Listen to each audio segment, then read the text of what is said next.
evening and welcome along to Monday Nights Off the Ball. It's Owen here with you until 10 o'clock this evening. Busy 3 hours coming your way tonight. A new combo on Monday Night Rugby from 8 p.m. Andrew Trimble is going to join myself and Jerry Thornley to look back on Friday's clash between Leinster and Ulster. We will, of course, be reacting to today's news that Kieran Frolley is set to leave Leinster at the end of this season and join Connacht next season. So, big day of rugby news. Between 9 and 10, we're going to have John Bruin with us on the football show. And from 7:30, Alex Pattle of the London Independent is going to be with us to try and make sense of that Saturday night in Miami as Anthony Joshua overcame Jake Paul, broke his jaw in two places. Both men seem pretty content with how the whole thing played out. Our number is 0879 180 180 if you want to get in touch. Odhran Johnson is on Newsround duty. Evening, Odhran. How you going, guys? And Michael McCarthy is here. How are you, Mick? I'm great. Deliberate choice of Zippy this evening, the sort of Aston Villa claret and blue. Coincidence, I suppose, yeah. You've been in very, very good form recently as a human being. There's been a more jovial nature to you. Is there any connection between this and what's been going on the weekends? No, I wouldn't let sport affect my general mood. As all good sports fans know, we are so much bigger and more mature than that. Of course. I mean, and of course, as Aston Villa fans, you are so much bigger and more mature than Manchester United defining every single season. Yesterday was just a regular old 3 points and no added satisfaction about it. Look, Aston Villa at Villa Park beat the You'll Never Win Anything with Kids Manchester United team on the first day of the season in 1995. Since then, they have beaten Manchester United one time at Villa Park, and that was Unai Emery's first game. So now, Emery, in his fourth time, I think, playing against United, has now 2 wins at Villa Park against Manchester United. Every single Aston Villa manager since Brian Little have 0. So if you ever want to, now, fair enough, played some pretty good Manchester United teams over those years, it has to be said, and this might not be one of them. But, things like that matter. They kind of feel like, if you're kind of feeling like we're on to something here, but like a couple of years ago, Villa beat Arsenal, as you remember, having beaten City a couple of days before, and there was this sense of like they could go top at Christmas, and they messed up a game against Sheffield United. But then on Stephen's Day, they played United, and it was like, right, and I think we were 2-0 up maybe, or I'm not exactly sure what the score was, but Villa dominated the first half and then lost the game. Rasmus Højlund decided to score his first goal for United, and it's like, this is just what happens. This is what, it doesn't matter what level United are at, they beat Aston Villa, and you say Villa are a bogey team for Arsenal. Like, it's just, it doesn't matter what kind of form we're in, you're scared of playing us. It's not always that way with United, and it's a beautiful thing to beat them. Yeah. And I hope they appreciate that that's a level of respect. It's still there. It's still there for sure. And like even in the last couple of years, as you've just explained there, the form against Manchester United has just been the really weird thing that just hasn't improved for Villa. Like, United have been poor and Villa have been really, really good. And I guess yesterday is almost one of those things that you looked at as a real foundation for any potential title race that might be coming towards Villa. I'm not ready for the title race, chat. I know you're not. But it's not a Yeraism. It's not Yeraism. It's like, is. You look at the goal difference even, and this whole unsustainable thing has 2 sides to the conversation. There's a reason, like, that I think is very valid, that like there's a lot of immeasurables in sport, like the fact that I think Villa in this kind of form knew how to win that game in a way that Manchester United, starting to show some form, did not. There's a match play element to the game as well. All of that stuff is not accounted for in stats. The form of really, really good players, as if they're like, this whole thing is like, Villa wouldn't have won without Morgan Rogers. Morgan Rogers is an Aston Villa player. It's okay for him. It's okay for a player to play well. So a lot of those things are not measurable. But I do think you have to look at the fact that we're winning every game by a goal. It's an amazing run. It's to be enjoyed for what it is. But like, at some point, luck will go against you, and like, I think they will do very, very well this year. It has to still be a Champions League, and you're in a position now where you have to qualify for Champions League. But at what point though, like, you're 3 points off the top of the table, do you have that discussion about a Premier League title? March. But it's not a discussion even. It's like, I don't really buy into the you can't talk about something or you can't talk about it. It's just, I don't think it will happen. Do you know what I mean? I don't, like, you're looking at, like, you're chasing an Arsenal and a Man City. You're already behind them. Likelihood is they're going to score, they're going to win more games between now and the end of the season than we are. I mean, to really kind of boil your blood here, have people started linking Morgan Rogers to no Villa fans? Okay, right. That's it. That's the fear. I did see someone say, it was like, is it wrong that when he scored the second goal, I thought, why couldn't it have been someone else? Yeah. That is pretty bad. Also, as well, yesterday you were obviously watching it on Sky Sports. I mean, people who follow you on Twitter will have seen. Setting me up here. I mean, yeah, well, it is interesting because, like, you've obviously spoken quite a bit about this in the past, about the bias towards the Big Six on Sky Sports in particular. But I think there's a particular Manchester United TV aspect that does come into play at Sky. Liverpool are probably in that bracket as well. Liverpool and United definitely are. It's the Carragher-Neville show, and you know that the fact that they put them both on when they play each other, that they know it's a thing.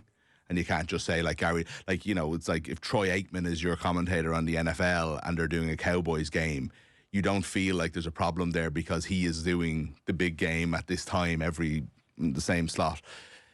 You know, the problem with Neville actually is United fans have been on to me all day saying, we hate when he does the games. He's so anti-United and all this. And I'm like, do you know what? I don't even disagree. He's been very positive in the last 2 weeks, and that's his opinion.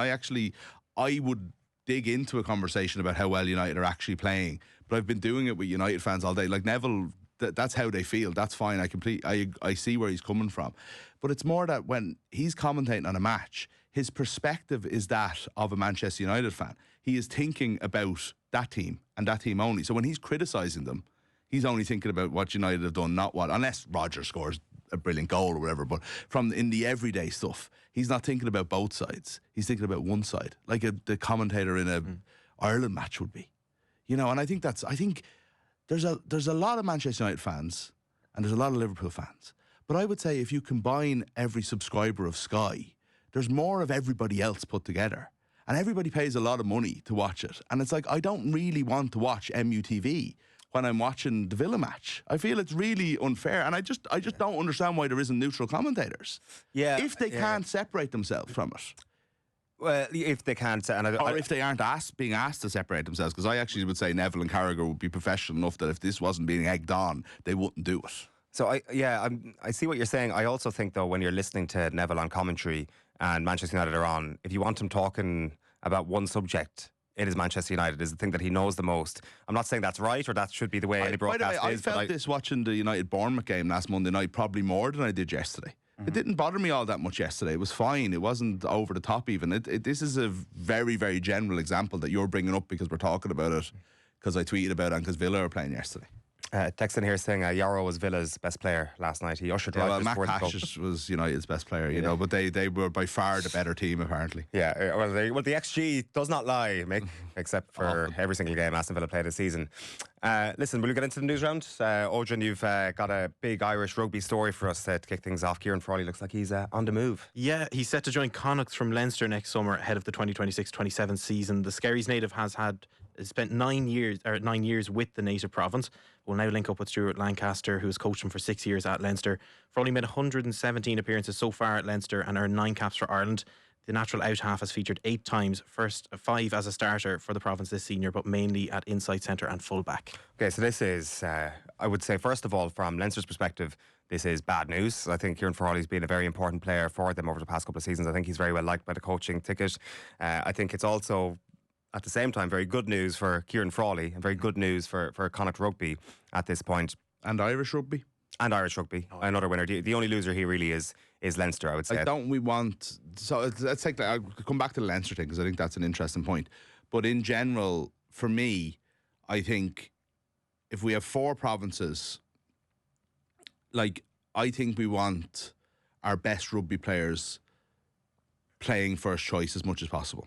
Or playing every week, say. Maybe some players are better suited to being number 23 or whatever. But, like, in the big games, playing all the time, I think that is ultimately how this model should work, and I think it'll be a good thing for Ciaran Frawley to go to Connacht. It will help Connacht for sure. From Leinster's point of view, it's hard. Like, I do understand the homegrown player and all that. It's not as if Leinster aren't relevant in the development of Ciaran Frawley, but like they're also on like a heavily subsidised squad with their central contracts and all. Again, because of the success of Leinster and so on, there's no criticism here. And they're able to, kind of say, little short at centre. Let's bring in Rico Ioane. Tongue-tied. Kind of ruined my point. And Ciaran Frawley falls further down the list. So it's like you can't have it every way. Yeah. Do you know what I mean? If this is really bad news, if we really, really need him, it's like, the way the sport is operated and the way the IRFU have help the provinces in different ways, and one of them paying a lot of the wages of Leinster players, then it's going to be the case that, like, you can't have it every way. You can't just bring in the player that you've got the money to sign, push this guy down, but you hold on to him because we really need him for that, like, you know, those extra URC games. It's also why it's happening now. I think maybe at the start of the season, did Kieran Frolley maybe think that the number 10 jersey in Leinster was going to be up for grabs, where we're having a very public sort of conversation about Crowley versus Prendergast, but it's saying Frawley said at the start of the season, he's like, it's me versus Prendergast at Leinster, and then Harry Byrne comes back and straight away starts the season very, very well, getting loads of minutes, and all of a sudden it's a lot more complicated for him. One thing he can be very sure about is that he went down the pecking order in terms of the out-half options at Leinster this season because of Harry Byrne's return to the Province. I know Ross Byrne went out, so maybe you'd actually say it was the same place in the pecking order. Not up. Yeah, not up. Yeah. Definitely not up. And Harry Byrne, much younger than his brother as well, and it looks like one that they're investing in for the future, just like Sam Prendergast. So they're their two guys, and he's they're not both that younger than him. Yeah, so that does say to me that the main reason why he's doing this, obviously, is completely down to position, that he just wants to be at 10, and he's just not going to get that opportunity anytime soon. I think he probably has a bigger say as well if he goes to Connacht as well. Like, you know, he's got that momentum of coming over as being probably one of the players that realistically Leinster weren't going to play in his natural position, but he goes over to Connacht and he slots in nicely. Now still he's got to prove himself over there, but like, it does so much for building up Western rugby, I think, if he goes over. Yeah. We got, like, these lads believe in themselves, you know, and that's, like, we've seen snippets of what Ciaran Frawley can do as well, like, and we know how good a player he can be, right? So he believes in himself, and he so if he's there thinking to himself, there's a situation at Leinster here that might see me go up, he's going to give it another year, and maybe, as you say, maybe it was just a case of right now, it's like he needs to be playing rugby, like, you know, he's getting into, if not through, the prime of his career here, and I feel like we've still seen very little of him. In a big game environment, anyway. He obviously had that one huge bloody game, you know, which will be the defining moment of his career, and that's an amazing thing to have. But do you want to look back and say, I did it in snippets, or do you want to say, I did it week to week? The other factor at play here as well is Stuart Lancaster, that it's not just all 100% Kieran Frawley, you know, wanting to get out of Leinster. There's also a very attractive thing going on, and Connacht, with a coach that he's worked with before, very, very good coach, and I wouldn't be surprised if this isn't the last of the Leinster players to move from east to west, and Jordan Larmour's name has been reported today as potentially the next option that's going to go from Leinster to Connacht. So Stuart Lancaster and Brand Lancaster is certainly an attractive thing, and Connacht are the beneficiaries on this instance. We do have more rugby news. Odhran, we have some injury updates from Leinster first of all. Yeah, so obviously Leinster are playing Munster on the 27th, but there's a couple of updates with regards to their squad. So Andrew Porter, Will Connors, Charlie Tector and Cormac Foley have all returned to training and are available. Jack Conan is still yet to be further assessed, and there should be a final decision at that at the end of the week. There's no further updates on Hugo Keenan, James Conan, Jamie Osborne, Ryan Baird, Jordan Larmour, Gary Ringrose and RG Snyman. Okay, and then as you say, they're up against Munster this weekend. What have we heard from them today? Yeah, so Niall Scannell is going for a neck scan because he got injured in Munster's 26-10 win over the Ospreys. Calvin Nash, who had a shoulder injury, and Finian Wycherley, who had a hand injury, are both returned to injury as well. Okay. Both returned from injury, rather. Yeah, very good. What do you think is going to happen in this weekend? Like, you talk about, is there like the obvious narrative here is that Leinster are going to go down fully loaded, or as loaded as they possibly can be, and just try and destroy Munster. But I don't know if that's going to happen. I think there's, like, you would have a fear of that as a Munster fan, I think. But I don't know, I think Leinster were fairly up for it in Croke Park. It was a big occasion. You kind of forget that, you know, you have this sense of, oh, it really mattered for Munster. It's like, how many games do Leinster play in Croke Park with a huge crowd? Like, I think it was something that now there was a post Lions fatigue. It was a lot of their first game back, and you know, maybe you have maybe Munster were just firing a little bit more. But I do think Munster will have taken a lot of confidence from it. I think Jack Crowley in particular, like, you know, he'll relish. If Crowley can become what for Munster against Leinster, what Sexton was the other way around in the early days, in the kind of 2009, 2010, where it was all about proving himself every time he played Munster, and it raised his game so much and it raised everybody around him, and Leinster became dominant in that fixture on the back of Johnny's arrival. You know, that could be a huge thing for Munster. Yeah. Hopefully we do get the kind of first choice out-half battle this weekend, because we had built up Prendergast Crowley so much last year, and then it never actually materialised on Stephen's Day. So I know we've had it already this year in Croke Park. We want it again, even if it's Harry Byrne one or the other. You want Byrne or Prendergast versus Crowley is what we want in that team sheet. The whole how they do these Christmas fixtures, like it got bad a couple of years ago where it was like you play the full team in the home games and you don't in the away games, and it's got a little bit better than that. But I do feel like there should be some sort of onus on these being treated as big games. Yeah, I think for the good of the sport, and the more we can get these teams to act in the overall good of the sport, the better. There's a text in here, question. I'm going to put you on the spot with this one. Lads, where does Joey Carberry go now? Ira, if you have to do everything to get him back involved, because that was certainly one of the things that maybe even Jerry would have been saying with us when he's been in studio with us. Just keep an eye on Joey Carberry. Connacht could be a nice home for him next year. Back working with Stuart Lancaster. You'd imagine that's now not in the offing, given this news today. I don't know. Just stays away. Leinster. Yeah, It's an opening spot. yeah. I mean, He was only supposed to be gone for 2 years. That was about 10 years ago. Yeah, that's the thing. He was supposed to come back and rise to the throne. So yeah, I hadn't considered that before the text came in. It's definitely muddied the waters for him a little bit. If he was really determined to get back and say play for Connacht, that looks very, very unlikely at this point.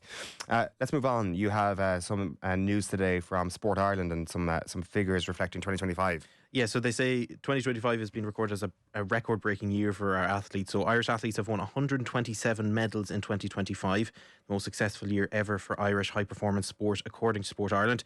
It's an increase of 112 total high-performance medals won in 2024, which was itself a record. In 2025, there were 39 gold medals won, 33 silver and 55 bronze, with the gender breakdown coming in with 63 female, 55 male and 9 open/mixed. Among the success during the year, we've seen obviously Sarah Healy's gold medal in the 3,000 metre in the European Indoor Championships and the 2 gold medals at the World Paralympic Championships for Orla Comerford, Daniel Whiffin's gold medal at the European Short Course Championships, and Kate O'Connor's 4 major medals. In 2025, the government invested €27 million in Sport Ireland's high performance programme, with funding for 2026 set to be increased to €28.5 million. Right, best ever year for Irish sport, basically. Seems like it. It does seem like it, doesn't it? Every corner you turn feels like there's a new Irish story coming out, or there's a new medal being won in a sport that you probably didn't know existed 5 days ago, you know? Yeah. I'd like to look more into this, and maybe we will in the new year. It does show you the benefit of minimal investment in infrastructure, and I say minimal, like that's unfair, but we were starting from scratch, you know. But now we have Abbottstown and we have the National Aquatic Centre and everything like that, and it just like we have somewhere for these people to go in a way that we didn't in the past, and it's just like as a starting point, look what it's done. I think also though a lot of those medals have been won in spite of maybe a lack of funding as well. Like you look at that velodrome only being built this year. Yeah.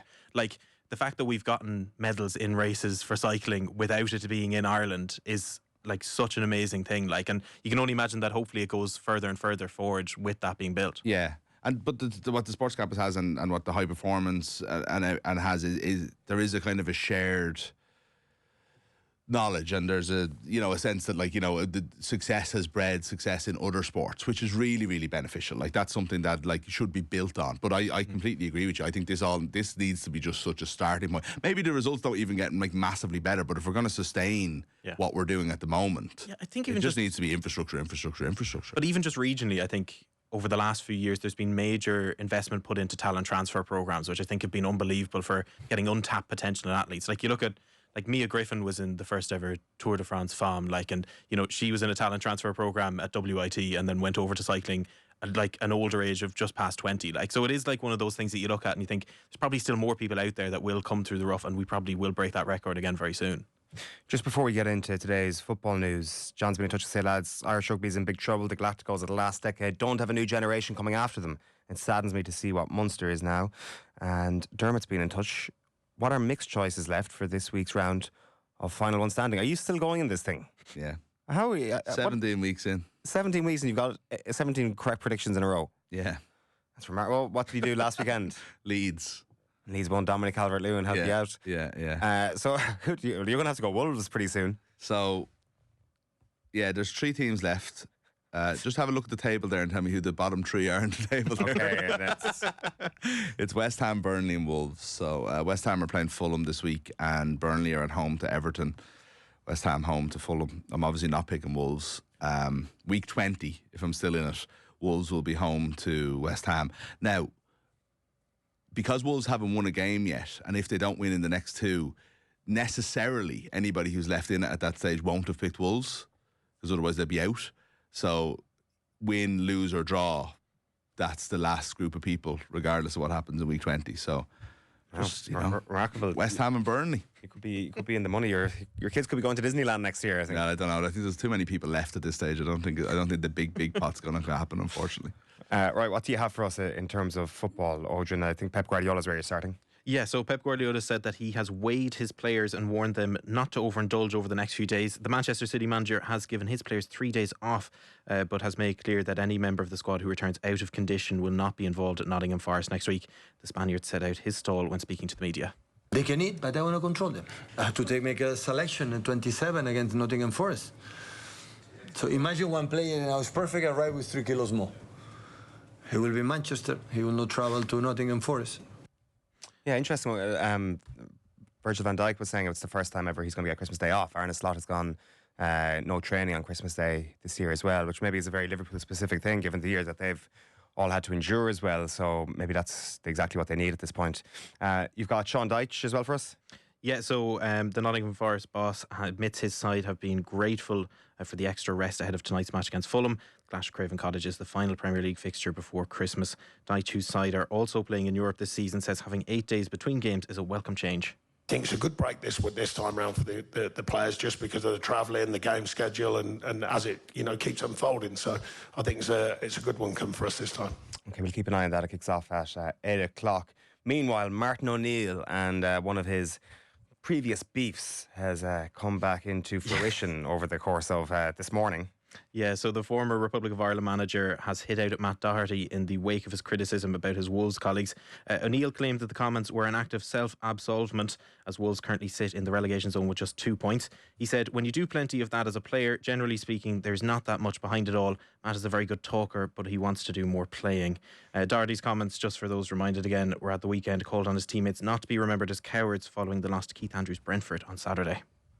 But yeah, we need to find the levels as well, myself included. All of us need to find the confidence, and I mean, it's easier to do away from home, but you still have half your season at home, so we need to do some soul searching and have a look in the mirror and just figure out what we want to be remembered for at the club. Do we want to be remembered for fighting all the way to the end of the season, or do we want to be remembered for being cowards and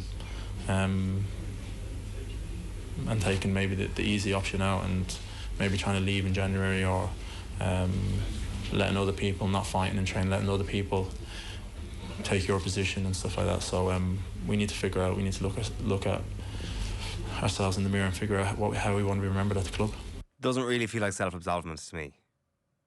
No, well, he said myself included at the start as well there. Like, I don't think so at all. I think that's him trying to get some sort of reaction to him obviously very disappointed. Like, that was a huge chance for Wolves on Saturday. Brentford were one of the worst away teams in the Premier League so far this season. And like, they had to start somewhere, and what a great way to start, and then they've another 2 horrible rounds of fixtures. They've not exactly. I think it's Liverpool and United. Yeah, but I think it's like Liverpool and United away in the next 2 games. Like, they're going to end up with 2 points at the turn of the year. Kind of have to try something. I think. Look, to be honest, we know O'Neill and Doherty have a bit of beef, and it's pretty funny in some ways, listening to O'Neill. But I thought it was a very unfair comment. Do you think, though, should Doherty realistically be alluding to other players maybe looking to leave in January, or is that something he should have just kept himself? But like, what's there to lose by calling it out, I suppose? You know what I mean? Like, you could say that about Mohamed Salah and his comments about Arne Slot.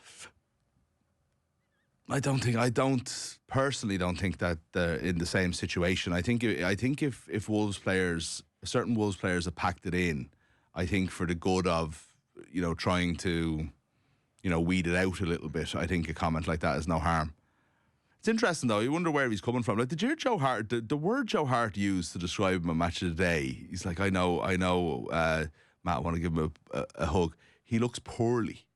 Poor, like, that's a very specific word of, like, it's like as if it's not just unwell. That he looks, it's like unwell, like, gaunt even, it's like not like as if this is really like taking it out of him, so just a tough situation to be in. Yeah, definitely.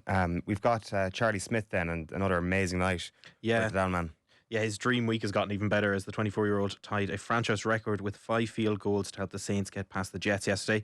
Earlier in the week, the former down goalkeeper signed with the New Orleans Saints 53-man active roster on a 3-year contract. New Orleans head coach Kellen Moore has said that the Mayo Bridge man has a bright future in the league. Speaking after the match, though, Smith reflected on a great year for Irish sports and says it was great to be a part of its growth. It's been a great year for all of our Irish sports, to be honest. Rory won the Masters, and then Shane Lowry hit the putt in the Ryder Cup, and the athletics at home's taken off really well. A couple of the girls are doing really well.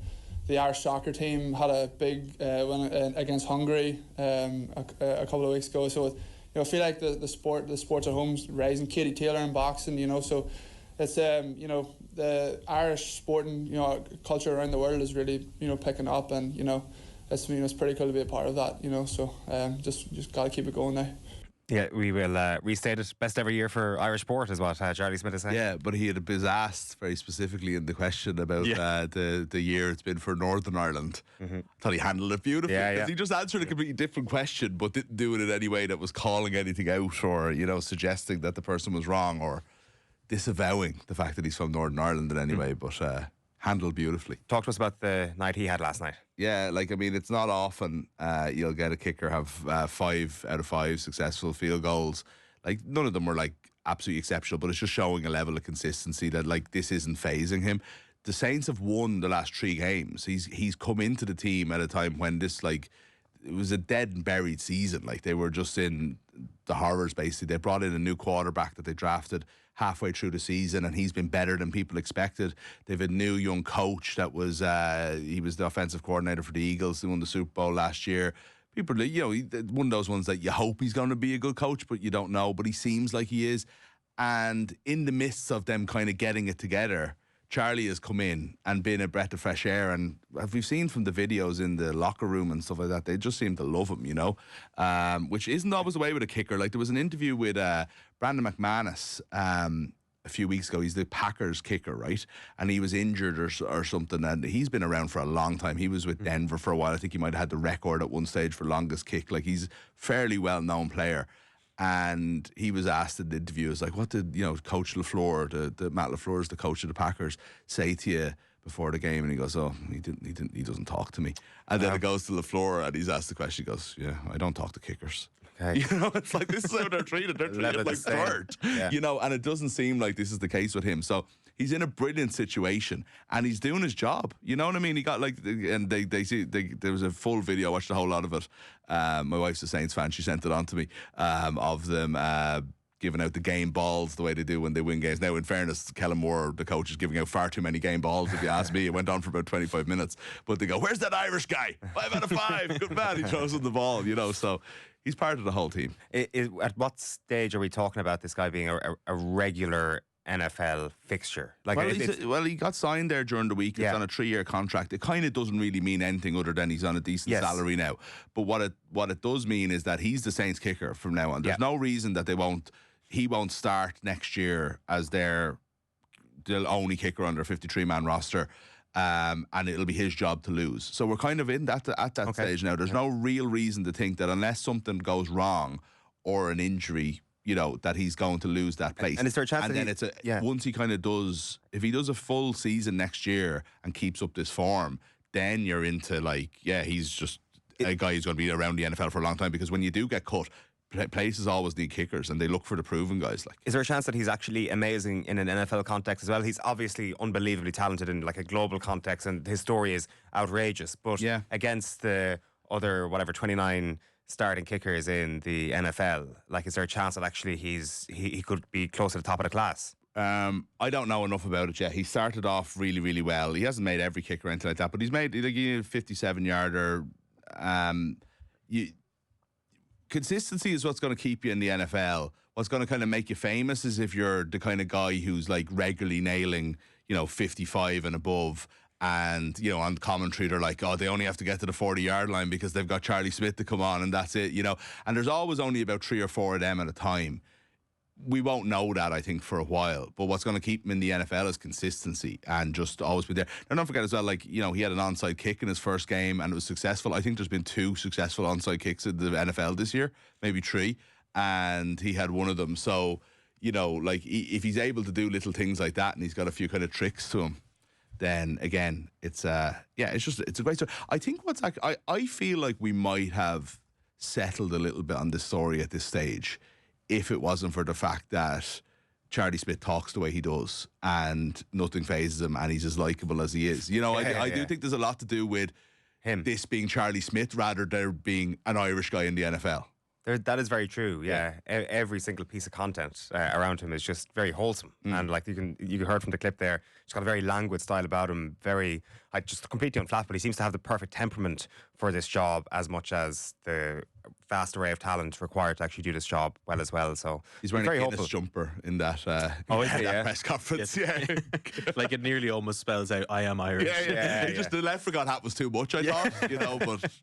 But it is something about him as well, because if I remember correctly, when he went over, he was probably the person we were thinking wasn't going to succeed as much out of the kickers that were going with him, and he's now come out of nowhere, and he's kind of proven himself to be probably the best of that crowd that's gone over. Yeah, it seems so. Like again, and I think he'll say himself that circumstances are a lot to do with that. But I obviously he's he's got the stuff, like so. But again, I think it's just like the fact that he's been signed now. I think this sort of the apprenticeship has been done, and now we're in a kind of Charlie Smith's an NFL player again. I'd be very, very surprised if we don't see him as the Saints kicker next season for a full regular season. And again, I just to reiterate, it's like there's guys who I see kicking, and I was like, hey, since when is he with them? You know, it's like they move around constantly because you only ever have one kicker signed.